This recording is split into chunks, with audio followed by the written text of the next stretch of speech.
Hahaha, jeje la e fitininga. Mauklo, le kolekwa. Ele wizo polo plus. Mile dabi mo e wizo. Guy music.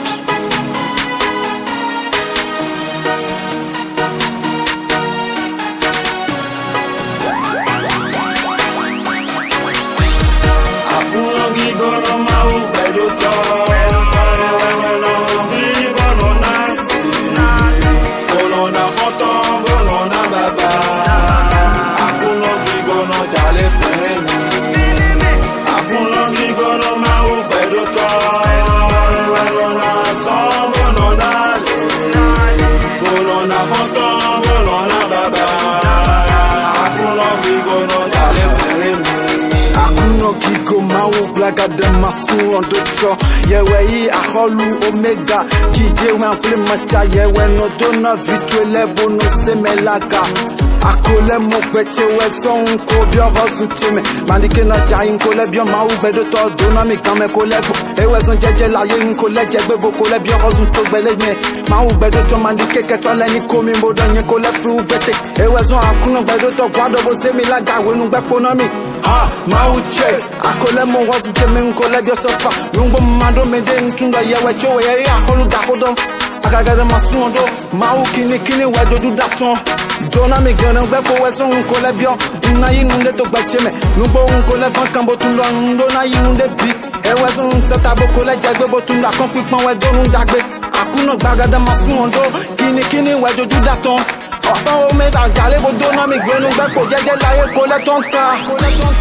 Akuno gigono ma o bedo to. Bolona foto, bolona baba. Akuno gigono jale femi. Akuno gigono ma o bedo to. Bolona son, bolona le. Bolona foto, bolona baba.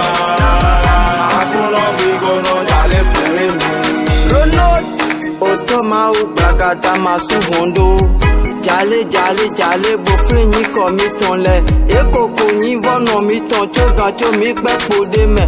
Mi kon afon kaka so iwe jayi. Ni ko to je mi no ke jale bo flinyi ko.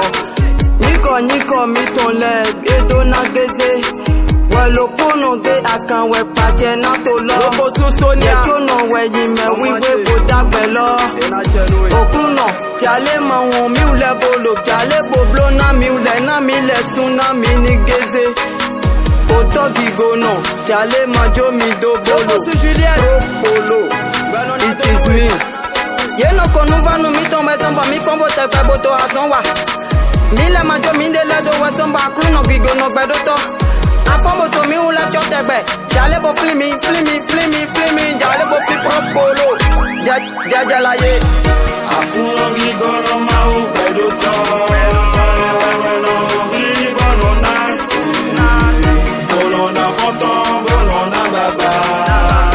Akuno gigono jale femi. Akuno gigono ma o bedo to. Bolona son, bolona le. Bolona foto, bolona baba. Akuno gigono jale femi. Akuno gigono ma o bedo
check it.